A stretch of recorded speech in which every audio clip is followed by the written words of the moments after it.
बाप से वर्षे का पूरा अधिकार लेने के लिए जीते जी मरने की, सच्चे दिल से एडॉप्ट हो जाने की, कभी भी अपनी ऊंची तकदीर को लकीर नहीं लगाने की, कोई भी उल्टी सुल्टी बात सुनकर संशय में नहीं आने की, ज़रा भी हमारा निश्चय न हिले इस बात का पूरा ध्यान देने की, इस दुखधाम को आग लगने वाली है इसलिए इससे अपना बुद्धि योग निकाल देने की, सुखधाम में ले जाने वाले सुखों के सागर परमपिता परमात्मा की हम आत्माओं के लिए आज की मुरली से शिक्षाएं। वरदाता परमपिता परमात्मा हम आत्माओं को सुंदर विधियां सिखाते हैं और सुंदर विधियां चूँकि हम 63 जन्म उल्टी विधियों को अपना कर चलते रहे हैं तो सुंदर विधियां जो है धारण करने में परेशानियों का अनुभव हम करते हैं। इसलिए उसको सहज करने के लिए मीठे मीठे परमपिता परमात्मा उसे वरदान के रूप में देते हैं और कहते हैं सिर्फ जैसे कहा जा रहा है वैसे करो तो सब सहज हो जाएगा। वरदाता परमपिता परमात्मा हम आत्माओं को वरदान दे रहे हैं कि विशेषताएं जो हैं ये संजीवनी बूटी की तरह है और हर आत्मा जो है इसकी भूखी है। हर आत्मा चाहती है कि उसकी विशेषता का जिक्र हो, अपने आप को अच्छा साबित करने के लिए तरह तरह के तरीके अपनाकर आत्माएं दूसरों को खुश करना चाहती हैं, लेकिन आत्माएं खुश होती नहीं हैं। तो विशेषताओं के सभी भूखे हैं, इसलिए बाबा कहते हैं विशेषता रूपी संजीवनी बूटी के द्वारा जो आत्माएं मूर्छित हो गई हैं उनको फिर से सुरजीत करो। समझ देते हैं कि हर आत्मा सतोगुणी आत्मा है, हर आत्मा श्रेष्ठ आत्मा है, परमधाम निवासी आत्मा है, हर आत्मा श्रेष्ठ ते श्रेष्ठ परमपिता परमात्मा की संतान है। तो जाहिर सी बात है कि सब में विशेषताएं हैं, लेकिन देह अभिमान में आकर मूर्छित हो गई हैं। सब अपनी ओरिजिनल जो विशेषताएं हैं उससे विस्मृत हो गई है। अब बाबा हमको पहले हम भी मूर्छित हो जाते हैं, हमको सुरजीत करते हैं, फिर यही विधि हमको भी कहते हैं कि तुम भी अपनाओ और तुम विशेषता रूपी संजीवनी बूटी से मूर्छित आत्माओं को सुरजीत करो। विशेष आत्मा बन जाएंगे हम जब हम दूसरों की विशेषताओं को देखेंगे और उसका विवरण करेंगे और उसकी महिमा करेंगे तो फिर स्वतः ही हम विशेष बन जाएंगे। स्पष्ट करते हैं बाप दादा कि हर आत्मा को श्रेष्ठ स्मृति दिलाओ। जैसे बाबा हमको श्रेष्ठ स्मृति दिलाते हैं, हमको कहते हैं हर आत्मा को श्रेष्ठ स्मृति की विशेषताओं की स्मृति रूपी संजीवनी बूटी खिलाओ। सब सतगुणी आत्माएं हैं तो वो मूर्छित से फिर से सुरजीत हो जाएंगी, उनमें हिम्मत आ जाएगी, उल्लास आ जाएगा। नहीं तो कलयुग में तो एक दूसरे को गिराने की भावना रहती है ना, तो गिराते गिराते आत्माएं बड़ी दिल शिकस्त हो जाती हैं, लेकिन बाबा फिर से सुरजीत करते हैं। विशेषताओं के स्वरूप का दर्पण बाबा कहते हैं उनके सामने रखो। आत्माएं जो हैं वो विशेषताओं का स्वरूप है, ओरिजिनल में सतोगुणी स्वरूप है। तो विशेषताओं के स्वरूप का दर्पण जो है बाबा कहते हैं उनके सामने रखो। दूसरों को स्मृति दिलाने से, जब हम दूसरों को उनकी विशेषताओं की स्मृति दिलाते हैं तो हम खुद भी विशेष आत्मा बन जाते हैं, क्योंकि हम अच्छा नेक काम कर रहे हैं ना। इसके पहले तो हम सबकी खामियां देखते हैं, कुछ ना कुछ त्रुटियां निकालते हैं, क्रिटिसाइज करते हैं, लेकिन जब हम विशेषताएं इस तरीके से देखना शुरू करेंगे तो हम स्वतः ही विशेष आत्मा बन जाएंगे। अगर बाबा कहते हैं आप हम सब किसी की कमज़ोरी सुनाएंगे तो बाबा कहते हैं कोई भी कमज़ोरी को एक्सेप्ट ही नहीं करेगा, रादर वो छिपाने की कोशिश करेंगे, टालेंगे और दूसरों को दोष दे देंगे उसकी वजह से, इसकी वजह से। लेकिन बाबा कहते हैं जब आप विशेषता उनकी सुनाओगे ना तो उनको अपने आप अपनी कमज़ोरी स्पष्ट अनुभव होगी। इसलिए कभी भी कमज़ोरी का जिक्र नहीं करना है, विशेषता का जिक्र करना है। विशेषता का जिक्र करेंगे तो बच्चे को या बड़ों को अपने आप अपनी गलतियों का एहसास होगा, बताने की ज़रूरत नहीं है। जैसे बाबा हमको विशेषताएं बतलाते हैं, हम आत्मा को स्मृति दिलाते हैं, फिर हमें आखिर में जाकर समझ में आ जाता है कि हम कितने पत्थर बुद्धि बन गए थे, हम कितने बंदर मिसल बन गए थे, हम खुद ही एक्सेप्ट करते हैं फिर। इसीलिए बाबा कहते हैं कि आप किसी की भी कमज़ोरी का जिक्र मत किया करो, आप विशेषताओं का जिक्र करो, तो कमज़ोरियाँ जो है ना उनको अपने आप स्पष्ट अनुभव होंगी। इसी संजीवनी बूटी से हम मूर्छित को सुरजीत कर उड़ते भी रहेंगे और उड़ाते भी रहेंगे। मतलब हमारा पुरुषार्थ में कहीं भी विघन नहीं आएगा, क्योंकि जब हम किसी की कमज़ोरी का जिक्र करते हैं, किसी को दिल शिकस्त करते हैं, तो हमारा पुरुषार्थ भी स्लो हो जाता है। तो ना हम उड़ पाते हैं, ना हम दूसरों को उड़ा पाते। लेकिन विशेषताएं बताकर हम खुद भी उड़ेंगे और जिनकी विशेषता बताई है वो भी उड़ेंगे। तो ये सुंदर सी विधि बाबा हम आत्माओं को अपनाने को कहते हैं वरदान के रूप में, और फिर विशेष आत्मा बनने का वरदान देते हैं। ये ईश्वरीय कार्य चल रहा है। हम सभी विस्मृत आत्माओं को, पत्थर बुद्धि आत्माओं को भगवान पारस बुद्धि बना रहे हैं, सेवाएं प्रभु जी करवा रहे हैं। इसीलिए ये जो नाम है, ये जो मान है, ये जो शान है, पाने की जो इच्छाएं होती हैं, ये साधनों के जो संकल्प होते हैं कि ये साधन आ जाए, वो साधन हो जाए, ये सारी चीज़ों का हमको त्याग करना है। ये त्याग ही महान त्याग है, क्योंकि इसके पीछे ही हम आत्माएं गंदी बनती हैं। तो ईश्वरीय कार्य को निमित्त बनकर करना है, और कभी भी नाम मान शान की इच्छाएं नहीं रखनी है, कभी साधनों को पाने का संकल्प नहीं करना है। इन सारी चीज़ों का त्याग करना मतलब महान आत्मा फिर बन जाते हैं, क्योंकि फिर सारा ध्यान हमारा राइटियस मार्ग पर होता है। भगवान जिस रास्ते पर चलाते हैं उस रास्ते पर हम चलते हैं। हम आत्माओं को अव्यक्त इशारे मिल रहे हैं, संकल्पों की शक्ति को जमा करने की समझ मिल रही है, ताकि हम श्रेष्ठ सेवा के निमित्त बने। निमित्त बने हुए जो बच्चे हैं, बाबा कहते हैं वो विशेष अपने हर संकल्प के ऊपर अटेंशन दें। जब हम सभी आत्माएं निर्विकल्प बन जाएंगी, किसी भी तरीके का संशय का संकल्प, विकारी संकल्प जब हमारे अंदर नहीं उठेगा, निर्व्यर्थ संकल्प जब हम रहेंगे, कभी भी जब कोई व्यर्थ संकल्प नहीं करेंगे, तब हमारी जो ये बुद्धि है ये बिल्कुल ठीक डिसीजन लेगी। अगर हमारा निर्णय ठीक है तो फिर निवारण भी सहज हो जाएगा। कोई भी चीज़ जो कारण बनती है उसका हम सल्यूशन आराम से निकाल सकते हैं, बशर्ते हमारे मन में कोई भी व्यर्थ संकल्प न चले, कोई भी संशय का संकल्प न चले, कोई भी नकारात्मक विकारी संकल्प न चले, तो हम आराम से सही डिसीजन ले सकते हैं। निवारण करने के बजाय अगर हम खुद ही कारण सुनाते रहेंगे, ये कारण है, वो कारण है, तो बाबा कहते फिर हमारे पीछे आने वाले तो हर बात में ही रीज़न देंगे। आप उनको कुछ भी बोलेंगे, बाबा कहते वो आपको रीज़न सुनाएंगे, इस वजह से, उस वजह से। तो पहले कारण का निवारण हमें खुद करना है, हमें पहले व्यर्थ से मुक्त होना है, तब फिर जो हमारे पीछे आने वाली सोल्स हैं वो स्वतः ही इन कारणों से मुक्त रहेंगी, वो भी कभी फिर कारण नहीं सुनाएंगी। तो जो भी आत्माएं करती हैं वो हमको देखकर कॉपी करती हैं, इसलिए स्वयं को सुधारना बहुत ज़रूरी है। परमपिता परमात्मा हम आत्माओं के हितैषी हैं, इसलिए हम आत्माओं को समझ देते हैं कि माया दुश्मन जो है वो हम आत्माओं के सामने निरंतर है, इसलिए हमें बहुत बहुत संभाल करनी है। माया बिल्ली के रूप में, चूहे के रूप में, शेर के रूप में आती है, हम आत्माओं को आँख, नाक, मुख, कान से पकड़ लेती है। देह अभिमान में अगर हम हैं तो 1 सेकंड में अपमान करवा कर हमको विस्मृत करा देती हैं और क्यों क्या कैसे के प्रश्नों में उलझा देती हैं। तो इसलिए हमको बहुत बहुत अपनी संभाल करनी है, माया में फंसना नहीं है। माया नाम, रूप और देह अभिमान में फंसाने का काम पूरा करती है। ये अंश और वंश हमारे अंदर नहीं होना चाहिए। अगर हम फंस गए, माया के वशीभूत हो गए, तो मीठे मीठे परमात्मा कहते हैं फिर हम तो अपनी तकदीर को लकीर लगा देंगे, सुंदर तस्वीर फिर हमारी नहीं बनेगी। माया तो मायावी खेल चल रहा है, ये तो कमी कमज़ोरियों को हम कहाँ तक जीते हैं उसकी परीक्षा लेती है माया।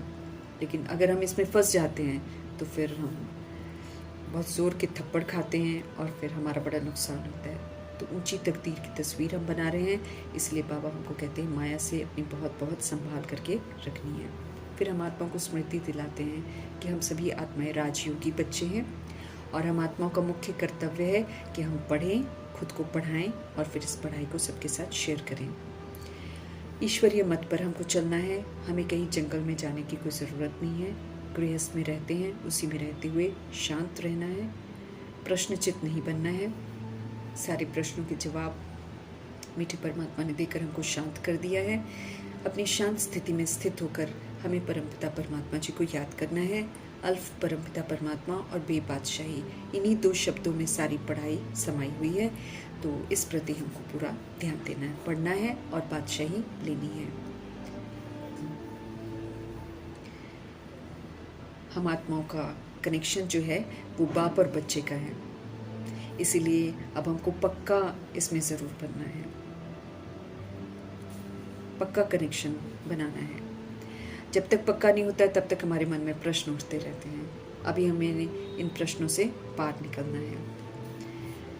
भगवान निराकार हैं, ये अच्छी रीति बाबा पक्का कराते हैं, क्योंकि यही समझाना है। क्योंकि इंसान जो है इस समय देवताओं में तरह तरह के देवताएं बना रखे हैं, और कुछ तो मुख्य है और कुछ तो मनगढ़ंत भी बना रखे हैं। 33 करोड़ देवी देवताओं का गायन है, तो आत्माएं इस समय बहुत सारी चीज़ों में उलझी हुई हैं। लेकिन अब जितना उलझी हुई हैं तो किसी को मुक्ति नहीं मिलेगी, किसी को जीवन मुक्ति नहीं मिलेगी, इसलिए हमको पक्का ज़रूर करवाना है।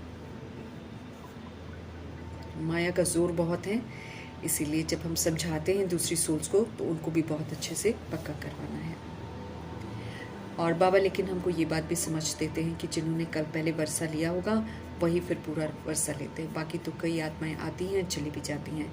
हमें किसी को पकड़ने की कोशिश नहीं करनी है, लेकिन खुद पर नज़र ज़रूर रखनी है। हमको जीते जी मरना है, यहाँ पर जीते जी मरना पड़ता है। पुरानी स्मृतियों से मरना पड़ता है, पुराने संस्कारों से मरना पड़ता है, पुराने स्वभाव से मरना पड़ता है, पुराने संसार से, पुराने संबंधों से, जो भी हमने दैहिक रूप में बना रखे हैं उससे हमको संपूर्ण मरना पड़ता है। यानी कि बुद्धि से अब वो जो रिश्ते थे उसको अब परिवर्तन करना है। अब हमें नए रूप से सभी को मिलना है, सबको आत्मिक रूप से देखना है, सब परमात्मा के बच्चे हैं इस रूप से देखना है। दैहिक रिश्ते जो है उससे हमको मर जाना है। जैसे हम शरीर छोड़ते हैं तो पुराने रिश्ते हमारे लिए समाप्त हो जाते हैं, ठीक उसी तरीके से हमको ये जो जितने भी हमारे रिश्ते हैं इनसे भी हमको बुद्धि से हटना है। रहना साथ में है लेकिन अब उनको आत्मिक रूप में देखना है। इसको बाबा जीते जी मरना कहते हैं। बाबा ने हमको अडॉप्ट किया है तो अहो सौभाग्य है, इसलिए हमको पूरी तरह अडॉप्ट होना है, अर्थात अब हमको सिर्फ उन्हीं की श्रीमत पर चलना है। वर्षा देने के लिए बाबा आए हैं तो वर्षा कमाना भी है। मीठे परमात्मा कहते हैं कि मैं आपको स्वर्ग की बादशाही देता हूँ, तो क्यों नहीं तुम मेरे बनते हो पूरा। 5000 वर्ष पहले भी हमने वर्षा प्राप्त किया था, अभी पुनः हमको वर्षा प्राप्त करना है। परमपिता परमात्मा स्पष्ट करते हैं कि जब तक हम शूद्र से ब्राह्मण नहीं बनेंगे, पूरा सच्चा ब्राह्मण नहीं बनेंगे, तब तक हम फरिश्ता नहीं बन सकते हैं, तब तक हम देवता नहीं बन सकते हैं। इसीलिए हमको ध्यान रखना है कि शूद्रपन के संस्कारों को अब यूज़ नहीं करना है। नहीं तो बाबा कहते हैं कि चोरी करते हैं। अगर हम शूद्रपन यूज़ करते हैं तो हम चोरी करते हैं। तो इसीलिए इस बात का भी हमको बहुत ध्यान रखना है, क्योंकि बाबा कहते हैं जब तक नहीं बनेंगे ब्राह्मण सच्चे तब तक देवता भी बन नहीं सकते हैं। बुद्धि में सारा चक्र फिरता रहे, और चक्र फिरता रहेगा तो फिर हम शूद्रपन के और वैश्य वर्ण के संस्कारों को यूज़ नहीं करेंगे, क्योंकि यूज़ करेंगे तो फिर हम चक्रवर्ती राजा बन नहीं सकते हैं, राजाई घराने में जा नहीं सकते हैं। स्पष्ट करते हैं मीठे परमात्मा की ये जो पुरानी दुनिया है ये बिल्कुल भ्रष्टाचारी अत्याचारी वाली बन गई है, छीछी बन गई है, इसलिए इसका विनाश तो पक्का होना है। अब नई दुनिया में आना है, इसलिए हमको नई दुनिया के लिए तैयारी करनी है। कच्चे रहेंगे तो गिर जाएंगे, इसीलिए हमें पूरा निश्चय ज़रूर रखना है। परमपिता परमात्मा में पूरा निश्चय, स्व में निश्चय, और ड्रामा में और परिवार में भी पूरा निश्चय चाहिए। रस्साकशी का खेल चल रहा है, परमपिता परमात्मा अपनी तरफ लेकर जाते हैं तो माया दुश्मन फिर अपनी तरफ खींचती हैं। लेकिन हमें ध्यान रखना है कि पक्का बनकर हमें बाबा की साइड में रहना है। इस रस्साकशी के खेल में हमको हार नहीं खानी है, माया में फंसना नहीं है, नहीं तो हम तकदीर की तस्वीर सुंदर नहीं बना पाएंगे। संगम युग में कल्प के अंत में बाबा हमको सच्ची गीता सुनाने के लिए आते हैं, और फिर हम आत्माओं को रावण की जेल से छुड़ाते हैं। तो जितना जितना हम देवभान और देहाभिमान को छोड़ देंगे उतना उतना हम रावण की जेल से छूट जाएंगे, शोक वाटिका से बाहर आ जाएंगे। बेहद की बाप की बेहद की बातों को अच्छी तरह समझना है और फिर समझ को शेयर भी करना है। रावण का राज्य चल रहा है, पतित राज्य है ये, इसीलिए रावण की मत पर बिल्कुल नहीं चलना है। 10 शीश का रावण हम आत्माओं की बुद्धि के अंदर घुसा हुआ है। काम, क्रोध, लोभ, मोह, अहंकार, ईर्ष्या, द्वेष, आलस्य, सुस्ती, अलबेलापन, ये हम आत्माओं की बुद्धि के अंदर है। ये 10 शीश वाला वैसा स्थूल रावण नहीं है। तो अपने अंदर से रावण को ख़त्म करना है। विष्णु की 4 भुजाओं का भी राज बाबा समझाते हैं कि ये लक्ष्मी नारायण का प्रतीक है, ये विष्णुपुरी का सिंबल है। इनको देखते हुए हम आत्माओं को विष्णुपुरी के संस्कार धारण करने हैं। स्वदर्शन चक्र निरंतर घूमता रहे, शंख ध्वनि भी होती रहे, श्रेष्ठ कर्मों की गदा को यूज़ करते हुए श्रेष्ठ कर्म करते रहना है। अब इतना ऊंचा कर्तव्य करने के लिए हमको कमल आसन पर भी विराजमान रहना है। तो अलंकार भी जो हैं वो हम आत्माएं यूज़ करती हैं, लेकिन चूंकि ब्राह्मण आत्माओं की अवस्था ऊपर नीचे होती रहती है, इसलिए संपूर्ण विष्णु के रूप में वो अलंकार दिखाए हुए हैं। तो उन अलंकारों को भी हमको यहाँ पर यूज़ करना है। प्रवृत्ति मार्ग से ही ड्रामा शुरू होता है, लेकिन तब वो पवित्र प्रवृत्ति मार्ग था, अब अपवित्र हो गया है। अब समझ से इस अपवित्रता को ख़त्म करके पुनः पवित्र प्रवृत्ति के संस्कार हमको धारण करने हैं। हमारी एम ऑब्जेक्ट जो है वो नर से नारायण बनने की है, इस चीज़ को बुद्धि में रखना है और फिर जीवन मुक्ति के संस्कार धारण करने हैं। जब हम संस्कार धारण करेंगे तो जीवन मुक्ति हम प्राप्त करेंगे। प्रैक्टिकल में हमको जीना है ट्रस्टी और सेवाधारी बनकर। ट्रस्टी और सेवाधारी बनकर सतोगुणी सतयुगी पाठ जब हम बजाएंगे तब हम जीवन मुक्त अवस्था में रहेंगे। हमें घर में रहते हुए एक दूसरे के बंधन में नहीं बंधना है, बंधन से मुक्त होना है। वो सतोगुणी और सतयुगी विधि से ही मुक्त हो सकते हैं। दुनिया में शिव और शंकर को मिला दिया, शिव शंकर कहते हैं। अब बाबा आकर हमको समझ देते हैं कि शंकर जो है वो ब्रह्मा जी की उच्चतम अवस्था है, तपस्या की, स्मृति स्वरूप देही अभिमानी स्थिति है वो। तो इस चीज़ को भी समझते हुए हमें अपना ब्रह्मा बनना है, अपने लिए स्थापना करनी है, हमें विष्णु के संस्कार भी धारण करने हैं, साथ में हमको शंकर की अवस्था भी बनानी है। हमें संपूर्ण विकारों से मुक्त होना है। अभी हमको समझ आती है कि ब्रह्मा की आत्मा ही विष्णु भी बनती है और विष्णु की आत्मा फिर ब्रह्मा बनती है। पुनर्जन्म में आते आते ऐसे बनते हैं। तो ज्ञान से अभी ब्रह्मा से विष्णु बनना है। विष्णु की नाभि से ब्रह्मा निकला, इसका राज बाबा समझाते हैं।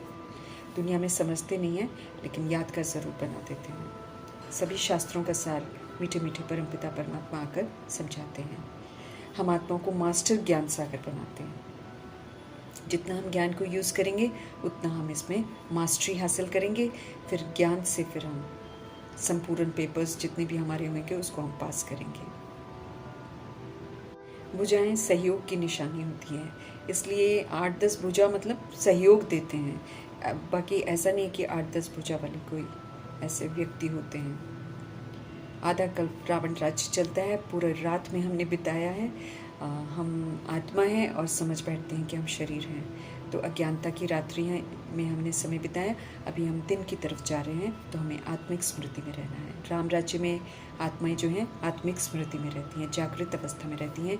इसीलिए 2500 वर्ष जो है वो दिन रहता है और 2500 वर्ष रात रहती है। रात मतलब अज्ञानता की रात, बेसमझी की रात। अब उस बेसमझी की रात से निकलकर हमको दिन में जाना है। मीठे परमात्मा ब्रह्मा के द्वारा विष्णुपुरी की स्थापना करते हैं और हम आत्मा को राजयोग सिखाते हैं। फिर हमको भी बोलते हैं अपने लिए स्थापना करो। जितना हम स्थापन करेंगे उतना ही वर्षा हमको मिलेगा। इस बात को अच्छी रीति समझना है। ऐसे ही हमको आशीर्वाद नहीं मिलेंगे, हमको अपना स्थान खुद कमाना है। सत्य परमपिता परमात्मा हमको सत्य सुनाते हैं, इसीलिए अब हमें सिर्फ उनसे ही सुनना है। शिव बाबा निराकार हैं, बिंदी स्वरूप हैं। हम आत्माएं भी बिंदी स्वरूप हैं।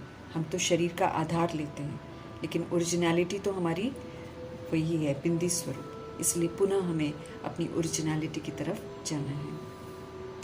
मीठे परमात्मा ने कल पहले भी हमको धनवान बनाया था, लेकिन बेसमझी में पुनर्जन्म में आकर, देह अभिमान में आकर हम सभी ने सब कुछ गवा दिया, कंगाल बन गए, चरित्र से भी कंगाल बन गए। तो बाबा अभी हमको फिर से धनवान बना रहे हैं। तो ज्ञान रत्नों से हमको अपना श्रृंगार करना है। जितना जितना हम ज्ञान रत्नों को धारण करेंगे उतना उतना हम साहूकार बनते जाएंगे। मीठे परमात्मा हमको फिर से विश्व का मालिक बना रहे हैं। ये ड्रामा अनादि बना हुआ है, हम ही बनाते हैं। शरीर छोड़कर जाते हैं आत्माएं, फिर दूसरा शरीर लेते हैं। इसमें बाबा कहते हैं रोने की तो कोई बात ही नहीं है, इसमें रोने की कोई बात। अभी हम सब मोहजीत राजा बन रहे हैं और वो संस्कार जो हैं वो अभी हमको धारण करने हैं। जैसे लक्ष्मी नारायण जी जो हैं वो मोहजीत राजाएं थे, तो उन्होंने मोह पर जीत प्राप्त करी थी संगम युग में, ऐसे ही हमको भी जीत प्राप्त करनी है। निराकार परमपिता परमात्मा हम आत्माओं को हर बात यथार्थ समझाते हैं। भगवान नाम रूप से न्यारे नहीं है, उनका नाम शिव है और उनका रूप ज्योति बिंदु है। उन्हें उसी रूप में हमको याद करना है। हमारे परमपिता परमात्मा बड़े से बड़ी पढ़ाई 2 अक्षरों में पढ़ाते हैं, अल्फ और बे। जो इसके राज को जान गया वो बादशाही लेता है। बहुत बड़ा भारी इम्तिहान है, हमें संपूर्ण परिवर्तन करके हर बात का सबूत देना है। इसीलिए इस पढ़ाई को बहुत यथार्थ रीति समझकर फिर प्रैक्टिकल पेपर देने के लिए अपने को तैयार करना है। अंत में फिर पढ़ाई का जो तंत्र है वो सार हम आत्माओं की बुद्धि में रह जाएगा कि हम आत्माएं हैं, परमात्मा के बच्चे हैं। मन मना भव होकर रहना है। जितना हम मन को प्रभु में लगाएंगे उतना देह अभिमान से हम मुक्त हो जाएंगे। मन मना भव की आदत पड़ी होगी तो पिछाड़ी में भी बाप और वर्षा ही हमको याद रहेगा। हीरे जैसा ये अनमोल जन्म है, इसको कौड़ियों के पीछे हमने नहीं वेस्ट करना है, इस बात का भी ध्यान रखना है। कौड़ियाँ तो यहीं रह जाएंगी, आत्मा फिर कौड़ी तो लेकर जाएगी नहीं। इसलिए जो बाबा सिखा रहे हैं, जो वर्षा बाबा से लेना है, उस तरफ ध्यान जरूर देना है। पावन बनना है, पतित पावन परमपिता परमात्मा को पुकारा है, वो आए हैं, तो अब उनकी श्रीमत पर चलकर हमको पावन जरूर बनना है। पतित दुनिया का विनाश होना है, उससे दिल नहीं लगानी है। महाभारत लड़ाई निश्चित है। जब ज्ञान यज्ञ रचा जाता है, जब हमको समझ मिलती है, तो हम बेसमझी का जब ख़त्म करते हैं, विनाश करते हैं, तो फिर दुनिया में स्थूल लड़ाई की भी जो अग्नि है वो प्रज्वलित हो जाती है। फिर एक दिन वो एक बहुत विकराल रूप ले लेती है। विनाश होना निश्चित है, इसीलिए उससे पहले हमको जितनी बड़ी राजाई मिल रही है उसको ज़रूर प्राप्त करना है और खुशी में रहना है। मन मना भव, मध्याजी भव, ये 2 मंत्रा बुद्धि में रखने हैं। मन बुद्धि, मन जो है परमपिता परमात्मा में लगा रहे, और मध्याजी भव वर्षे का पूरा पुरुषार्थ करना है। शिव बाबा इस सृष्टि रूपी ड्रामा में आते हैं, इतना परिवर्तन करते हैं। उनके आगमन का यादगार जो है वो है शिव जयंती। सच्ची गीता के ज्ञान से ब्रह्मा जी की आत्मा राजयोग सीखती हैं और फिर श्री कृष्ण का मर्तबा प्राप्त करती हैं। हमें अपने अंदर पक्का करना है, पक्का निश्चय करना है कि कोई भी आत्मा उल्टी सुल्टी बात सुनाकर हमें कहीं गिरा ना दे। विकारी दुनिया है, विकार को बहुत अहमियत देती है, इसलिए तरह तरह के प्रश्न करती है, तो ऐसे प्रश्नों में हमको फंसना नहीं है। वाइसलेस दुनिया थी और वाइसलेस दुनिया पुनः बन रही है। संपूर्ण निर्विकारी कहकर महिमा भी करते हैं देवताओं की, फिर भी समझते हैं कि विकार बहुत ज़रूरी है। तो युक्ति से आत्माओं को सत्य भी बताना है। बेहद की बादशाही बाबा से पवित्र रहकर ही हम ले सकते हैं। ये पतित दुनिया है, तरह तरह के मेले करते हैं, नहाते हैं, धोते हैं और सोचते हैं कि पवित्र बन गया, लेकिन परमपिता परमात्मा बोलते हैं पतित तो आत्मा बनी हुई है। आत्मा पावन तो ज्ञान स्नान से ही हो सकती है।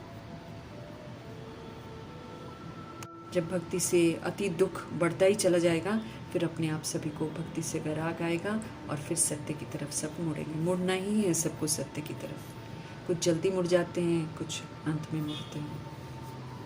तभी हद का वैराग, दूसरा है बेहद का वैराग। दुनिया तो थोड़ा चलो घर बार छोड़ देती है, लेकिन यहाँ तो हम घर में रहते हुए पुरानी दुनिया का संन्यास करते हैं। अर्थात अब हम पुराने रीति रस्मों के अनुसार नहीं चलते हैं, हम ईश्वरीय कुल की जो मर्यादाएं हैं उसके अनुसार चलते हैं। हम सब ईश्वरीय मत पर हैं। 5 विकारों का दान देकर ग्रहण से छूटना है। मीठे मीठे परमात्मा के बनेंगे तो सारी मनोकामनाएं पूरी हो जाएंगी। अभी हम सुखधाम में जा रहे हैं, दुखधाम को आग लगनी है, इसीलिए हमें तैयार रहना है। इससे पहले कि आग लगे दुखधाम को, सुखधाम के लिए संपूर्ण तैयारी कर लेनी है।